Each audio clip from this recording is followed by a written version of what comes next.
Hello friends, എല്ലാവർക്കും നമസ്കാരം. നിങ്ങളെവരും കാത്തിരിക്കുന്ന നമ്മുടെ നയനയുടെയും ആദർശിന്റെയും ഇന്നത്തെ വിശേഷത്തിലേക്ക് എല്ലാ കൂട്ടുകാർക്കും സ്വാഗതം. എല്ലാവർക്കും നല്ലൊരു ദിവസം ആശംസിച്ച് വിശേഷത്തിലേക്ക് കടക്കാം. ലൈക്ക് ചെയ്യാനും ഹൈപ്പ് ചെയ്യാനും മറക്കരുത് കേട്ടോ. നമ്മുടെ വീഡിയോ ഇഷ്ടപ്പെടുന്നവരാണെങ്കിൽ തീർച്ചയായിട്ടും ഒരു ലൈക്കും ഒരു ഹൈപ്പും, അതിനോടൊപ്പം വീഡിയോ ആദ്യമായിട്ട് കാണുന്നവരാണെങ്കിൽ നമ്മുടെ വീഡിയോ കണ്ടിട്ട് ഇഷ്ടപ്പെടുകയാണെങ്കിൽ മാത്രം ഒന്ന് സബ്സ്ക്രൈബ് ചെയ്ത് വെക്കുക. ഫേസ്ബുക്ക് പേജിലാണെങ്കിൽ ഫോളോ ചെയ്യുക. അപ്പൊ നേരെ വിശേഷത്തിലേക്ക് തന്നെ കടക്കാം. തുടങ്ങുമ്പോൾ തന്നെ കാണിക്കുന്നത് ആദർശിനെയും ജയനെയും അജയനെയും മുത്തച്ഛനെയാണ്. അപ്പൊ അവര് കൂടി ഒരു തീരുമാനം എടുക്കുകയാണ്. പരസ്യം പരസ്യം അത് ഇമ്പോർട്ടന്റ് ആയിട്ടുള്ള ഒരു കാര്യം തന്നെയാണ് ബിസിനസ്സിൽ. അപ്പൊ പരസ്യം എങ്ങനെയെങ്കിലും ചെയ്യുകയാണെങ്കിൽ ഇനിയും മൂർത്തീസ് ജ്വല്ലറി ഉയർച്ചയിലേക്ക് വരും എന്ന് പറയുമ്പോഴത്തേക്കും നമ്മുടെ മുത്തശ്ശൻ പറയുന്നുണ്ട്, അത് പിന്നെ മക്കളെ, ഈ പരസ്യത്തിനേക്കാൾ നമ്മൾ കൂടുതൽ കാണേണ്ടത് ഈ എല്ലാവരും സംസാര വിഷയം നമ്മുടെ മൂർത്തീസ് ജ്വല്ലറി ആവുക എന്നത് തന്നെയാണ്. ഈ വാക്കുകൾ കൊണ്ടുള്ളതും പരസ്പരം അങ്ങോട്ടും ഇങ്ങോട്ടും ഓരോ വ്യക്തികൾ പരസ്പരം അങ്ങോട്ടും ഇങ്ങോട്ടും നമ്മുടെ ജ്വല്ലറിനെ കുറിച്ച് നല്ലതാണ് എന്ന് പറയുന്നത് ഏറ്റവും വലിയ പരസ്യം. അല്ലാതെ ഒരു വലിയ ബോർഡിൽ ഇങ്ങനെ മൂർത്തീസ് ജ്വല്ലറിനെ കുറിച്ച് ഇങ്ങനെ വിവരിച്ചെഴുതി വെക്കുന്നതോ ഒന്നും അല്ല പരസ്യം എന്ന് പറഞ്ഞപ്പോഴത്തേക്കും അതൊക്കെ ശരിയാണ് മുത്തശ്ശ. പക്ഷെ പരസ്യത്തിന് ഈ ഒരു കാലഘട്ടത്തിൽ ഇമ്പോർട്ടന്റ് ഉണ്ട്. അതുകൊണ്ട് തന്നെയാണ് AM ജ്വല്ലറി ഇപ്പം ഏകദേശം മുന്നിൽ എത്തിയതും. അവര് 1 കോടി 2 കോടി രൂപയുടെ ഒക്കെ എങ്ങാണ്ടൊക്കെ ആർട്സ് ഒക്കെ ഇറക്കിയായിരുന്നു. അപ്പൊ അതുകൊണ്ടാണ് അവര് ഇത്രയും മുമ്പിൽ അന്ന് തന്നെ എത്തിയിരുന്നത്. പക്ഷെ അവര് ഇപ്പം പുറകിലേക്ക് പോയത് അവര് കള്ളത്തരം കാണിച്ചിട്ടല്ലേ. അല്ലായിരുന്നെങ്കിൽ അവര് ഈ ഒരു ആർട്സ് ഒക്കെ കൊണ്ട് തന്നെ നല്ല രീതിയിൽ തന്നെ ആ ജ്വല്ലറി മുന്നോട്ടേക്ക് പോയേനെ, ഫസ്റ്റിൽ തന്നെ നിന്നേനെ എന്നൊക്കെ പറഞ്ഞപ്പോഴത്തേക്കും മുത്തശ്ശനും ആദർശ് പറഞ്ഞപ്പോഴത്തേക്കും പിന്നെ അങ്ങോട്ടും ഇങ്ങോട്ടും ഇല്ലല്ലോ, ആദർശ് പറയുന്നത് ശരിയാണല്ലോ എന്ന് മുത്തശ്ശനും തോന്നുന്നുണ്ട്. ഏതായാലും ഈ കാര്യം നമ്മുടെ നയനയോട് പോയി പറയാണ് ആദർശ്. അങ്ങനെ ഒരു ആഡ് സെറ്റ് ആക്കുകയാണെങ്കിൽ, ഒരു നല്ലൊരു പരസ്യം കൊടുക്കുകയാണെങ്കിൽ കുറച്ചും കൂടെ ഇമ്പ്രൂവ്മെന്റ് നമ്മുടെ ജ്വല്ലറിക്ക് ഉണ്ടാകും, നല്ല ഗ്രോത്ത് ഉണ്ടാകും എന്നൊക്കെ പറഞ്ഞു കഴിഞ്ഞപ്പോഴത്തേക്കാണ് നമ്മുടെ നയന ഒരു ഡിസിഷൻ പറയാം കേട്ടോ. അതെ, ഇപ്പം വേൾഡ് കപ്പ് നടക്കുകയാണല്ലോ. അപ്പൊ വേൾഡ് കപ്പ് നടക്കാനായിട്ട് ഇപ്പം ഇവിടെ ഉള്ളവരെല്ലാവരും ഫുട്ബോൾ പ്രേമികളൊക്കെ തന്നെയാണ്. അപ്പൊ അതുകൊണ്ട് നമുക്കൊരു കാര്യം ചെയ്യാം. ഈ പ്രവചനം നടത്തുന്നവർ, അതായത് വിന്നർ ആകുക എന്ന് ആരാ പ്രവചിക്കുന്നത് എന്ന് വെച്ച് കഴിഞ്ഞിട്ടുണ്ടെങ്കിൽ അവരിൽ ഒരാളെ സെലക്ട് ചെയ്ത്, ആ പ്രവചനം ശരിയാവുകയാണെങ്കിൽ അവരിൽ ഒരാളെ സെലക്ട് ചെയ്ത് നമുക്ക് നിരവധി സമ്മാനങ്ങളൊക്കെ കൊടുക്കാം. അത് വലിയൊരു പരസ്യം തന്നെയാണല്ലോ. കാരണം ഇനിയിപ്പോ ഓണം വരെ ഈ ഒരു വേൾഡ് കപ്പ് ഇങ്ങനെ നിൽക്കുമല്ലോ. അപ്പം അതുകൊണ്ട് അത് വലിയൊരു പരസ്യം തന്നെ ആയിരിക്കും എന്ന് പറയുമ്പോഴത്തേക്കും ആദർശനും തോന്നും ഐഡിയ നല്ലതാണല്ലോ. നയന പറഞ്ഞ ഐഡിയ നല്ലതാണ്. അപ്പൊ ആദർശ് പറയുന്നുണ്ട്, ശരിയാണ്, ഇവിടെയുള്ള എല്ലാവരും ഫുട്ബോൾ പ്രേമികൾ തന്നെയാണ്. മുത്തശ്ശനും ആണെങ്കിൽ നല്ലൊരു ഫുട്ബോൾ പ്രേമിയാണ്. അപ്പൊ നമുക്കൊന്ന് ശ്രമിച്ചു നോക്കാന്ന് പറഞ്ഞിട്ട് നമ്മുടെ ആദർശ് നേരെ ചെന്ന് മുത്തശ്ശനോട് പറയാണ്, മുത്തശ്ശ, ഇപ്പൊ ഫുട്ബോളിന്റെ പുറകെയാണ് എല്ലാവരും. ഇനിയിപ്പം വേൾഡ് കപ്പ് നടക്കാൻ പോകുന്നതിന്റെ പുറകെ ആയതുകൊണ്ട് തന്നെ എല്ലാവരും അതിൽ ഫോക്കസ് ചെയ്ത് ഇരിക്കും. അപ്പൊ അതുകൊണ്ട് നമുക്ക് ആ വഴി ഒരു ആട് നിർമ്മിച്ചെടുക്കാമെങ്കിൽ, ഒരു ആട് ഉണ്ടാക്കാമെങ്കിൽ നല്ല രീതിയിൽ തന്നെ നമുക്ക് നമ്മുടെ ജ്വല്ലറിയിൽ ഏൺ ചെയ്യാനായിട്ട് പറ്റും. നമ്മുടെ ജ്വല്ലറി മുന്നോട്ടേക്ക് നല്ല രീതിയിൽ പോകും. അപ്പൊ നമുക്ക് അതൊന്ന് ട്രൈ ചെയ്യാം. ഇത് എന്റെ തീരുമാനമല്ല, നയനയുടെ ഒരു സജഷൻ ആണ് എന്ന് പറഞ്ഞപ്പോഴത്തേക്കും നമ്മുടെ മുത്തശ്ശൻ പറയുന്നുണ്ട്, ശരിയാണല്ലോ, ഫുട്ബോൾ എന്ന് വെച്ചാൽ എനിക്കും ജീവൻ തന്നെയാണ്.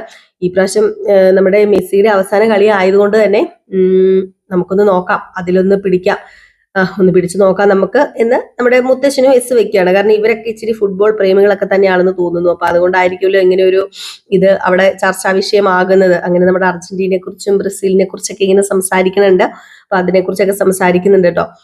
അപ്പൊ തന്നെ നമുക്ക് മനസ്സിലാക്കാൻ നമ്മുടെ മുത്തശ്ശന് ഭയങ്കര ഇൻട്രസ്റ്റ് ആയ കാര്യം തന്നെയാണ് ഈ ഫുട്ബോൾ. അപ്പൊ ഈ ഫുട്ബോളുമായിട്ട് ബന്ധപ്പെട്ട് എന്തെങ്കിലും ഒരു ആട് നിർമ്മിച്ചാൽ ആ ആട് വിശദീകരിച്ച് അപ്പൊ നമ്മുടെ AM ജ്വല്ലറിക്കല്ല, മൂർത്തീസ് ജ്വല്ലറിക്ക് നല്ലൊരു പരസ്യവും ആകൂല. അപ്പം ആ ഒരു തീരുമാനത്തിൽ എത്താണ്. അപ്പൊ ഇത് കഴിഞ്ഞ് പിന്നെ കാണിക്കുന്ന സീൻ എന്ന് പറഞ്ഞിട്ടുണ്ടെങ്കിൽ നമ്മുടെ ജലജേനയാണ് കേട്ടോ.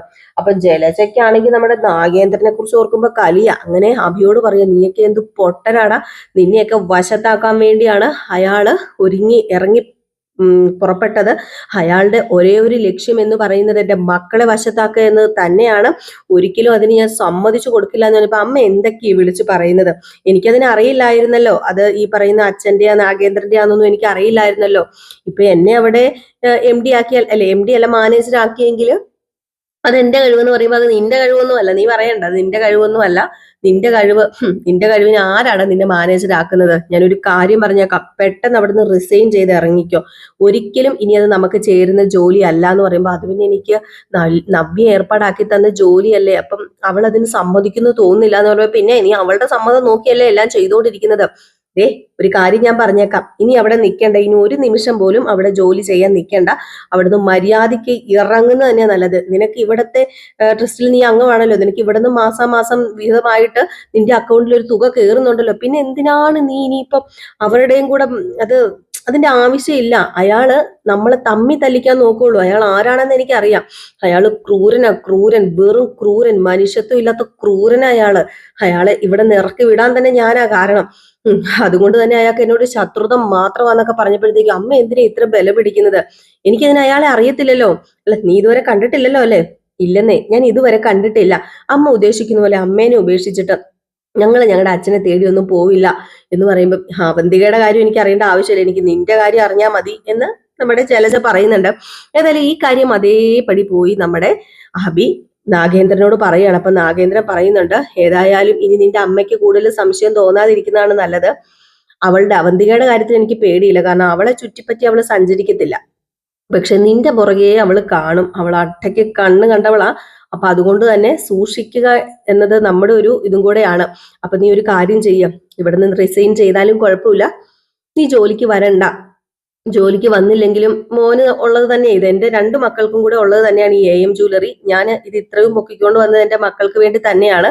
അപ്പൊ ഈ AM ജ്വല്ലറിയിൽ നിന്ന് കിട്ടുന്ന എന്ത് ലാഭവിഹിതവും നിന്റെ അക്കൗണ്ടിലേക്ക് ഞാൻ ഇടും. പിന്നെ നീ ശമ്പളം കിട്ടുന്നില്ല എന്ന് ഓർത്തിട്ട് വിഷമിക്കുകയും വേണ്ട, മാസാമാസം ശമ്പളം നിന്റെ കൈ വരും, നീ ജോലി ചെയ്തില്ല എങ്കിലും എന്ന് പറഞ്ഞപ്പോഴത്തേക്കും അത് പിന്നെ ജോലി ചെയ്യാതെയൊക്കെ ശമ്പളം മേടിക്കുന്ന എങ്ങനെയാ അച്ഛാന്ന് നമ്മുടെ അഭിയെ. അപ്പോഴത്തേക്കും നമ്മുടെ നാഗേന്ദ്രൻ പറഞ്ഞു, മോനെ നീ കളിക്കല്ലേ, എനിക്കറിയാം നിനക്ക് പൈസയോട് എത്രമാത്രം ആർത്തി ഉണ്ടെന്നും ഒക്കെ എനിക്ക് നന്നായിട്ട് അറിയാവുന്ന ഒരാളാ. അതുകൊണ്ട് മോനെ നീ കളിക്കല്ലേ, നിനക്കുള്ള വിഹിതം അത് ഞാൻ തന്നിരിക്കും എന്നൊക്കെ പറയുന്നുണ്ട്. എന്നൊക്കെ പറഞ്ഞിട്ട് നമ്മുടെ നാഗേന്ദ്രൻ എന്താ, നീ ഇനി പൊക്കോ, ഇനിയിപ്പോ ഇങ്ങോട്ടേക്ക് വരണ്ട, നമ്മൾ തമ്മിലുള്ള ബന്ധം ആരും അറിയണ്ട, അത് അറിഞ്ഞു കഴിഞ്ഞിട്ടുണ്ടെങ്കിൽ ശരിയാവില്ലെന്ന് പറഞ്ഞുകൊണ്ട് അവിടെ നിന്ന് പറഞ്ഞു വിടുന്ന അഭി നേരെ ചെല്ലുന്നത് ജലജയുടെ അടുത്താണ്. അങ്ങനെ ജലജോട് ദേഷ്യത്തിൽ സംസാരിച്ചുകൊണ്ടാണ് ചെല്ലുന്നത്.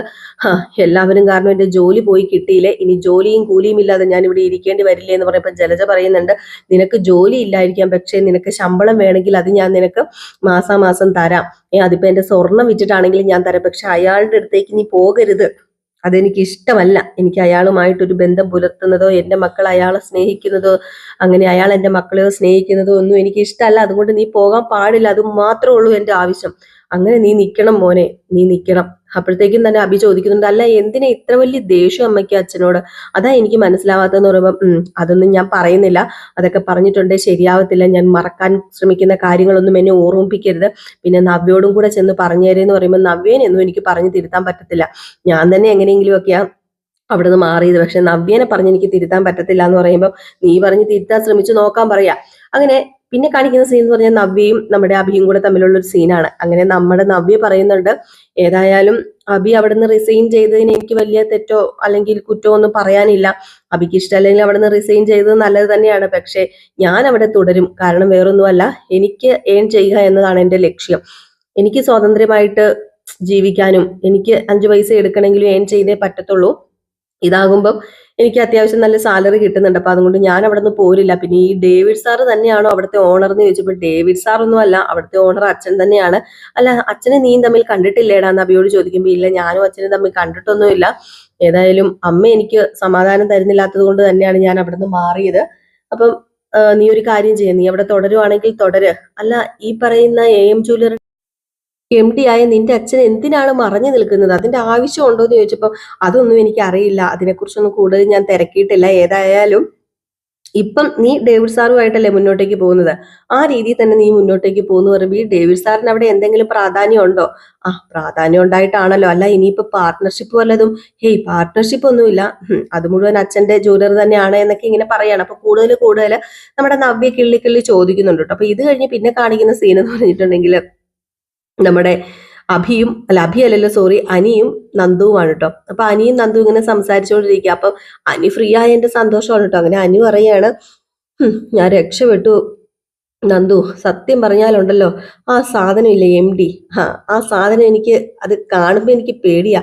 പിന്നെ പണത്തിനോടും സ്ഥാനമാനങ്ങളോടൊക്കെ ആർത്തിയുള്ള എൻ്റെ അമ്മയ്ക്ക് ഒരുപാട് സങ്കടമായിട്ടുണ്ട്, പക്ഷെ എനിക്ക് ഒത്തിരി സന്തോഷമായി. ആ സീറ്റിൽ നിന്ന് അങ്ങ് ഒഴിഞ്ഞു കഴിഞ്ഞപ്പോഴേ എനിക്ക് സന്തോഷമായത്. എനിക്ക് അർഹതപ്പെട്ടല്ല, നമ്മൾ അർഹതപ്പെടാത്ത സ്ഥലത്ത് ഇങ്ങനെ കയറിയിരിക്കുമ്പോഴേ നമുക്ക് എന്തോ ഒരു നെഗറ്റീവ്, അല്ലെങ്കിൽ നമുക്കത് ഉതകുന്നതല്ല എന്ന് മനസ്സിലാകുമ്പോൾ നമുക്കുണ്ടാകുന്ന അതിനോടുള്ള വിരക്തി ഉണ്ടല്ലോ, അതായിരുന്നു എനിക്ക് MD സീറ്റ് എന്ന് പറയുന്നത്. ഏതായാലും ആദർശേട്ടൻ അവിടെ കയറിയിരിക്കുന്നതാ കാണാൻ ഒരു ഭംഗി. അതുപോലെ തന്നെ മൂർത്തി ജ്വല്ലറിന് ഭംഗി കൂട്ടുന്നതും ആദർശേട്ടനും നയനേടത്തെയും തന്നെയാണ് ഇപ്പോഴേ എല്ലാത്തിനും ഒരു സെറ്റ് ആയത്.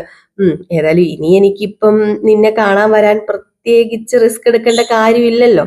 എനിക്ക് എപ്പോ വേണമെങ്കിലും നിന്നെ കാണാലോ എന്ന് പറയുമ്പം അത് അത് തന്നെയാണ് സത്യം പറഞ്ഞ അനി എന്റെ പേടി എന്ന് പറയുന്നത്. നിനക്ക് ജോലി ഉണ്ടായിരുന്നപ്പം നീ എന്നെ ശല്യം ചെയ്തിരുന്നില്ല, ഇനിയിപ്പൊ എന്റെ പുറകെ ആയിരിക്കുമല്ലോ. ഓഹോ, അപ്പൊ ഞാൻ നിനക്കൊരു ശല്യം അല്ലേടി നീ നോക്കുമ്പോഴത്തേക്കും ശല്യാണോ എന്ന് ചോദിച്ചിട്ടുണ്ടെങ്കിൽ ചെറിയ രീതിയിലൊക്കെ എനിക്ക് ശല്യമാണ്. ആ ശല്യം ഞാൻ ചില സമയത്തൊക്കെ ആസ്വദിക്കാറും ഉണ്ട് എന്നിങ്ങനെ പറയാം. അപ്പോഴത്തേക്കും നന്ദു പറഞ്ഞു, എടാ നീ ഇങ്ങനെ നടന്നാൽ എങ്ങനെയാ ശരിയാകും, നിന്റെ നിശ്ചയമല്ലേ അടുത്ത ആഴ്ച. അതിനെക്കുറിച്ചൊന്നും ഞാൻ ആലോചിക്കുന്നില്ല നന്ദു. എന്റെ നിശ്ചയം അതെ ഏതെങ്കിലും വഴി അങ്ങ് നടക്കട്ടെ, അല്ലാതെ പിന്നെ ഞാൻ എന്താ ചെയ്യുന്നത്.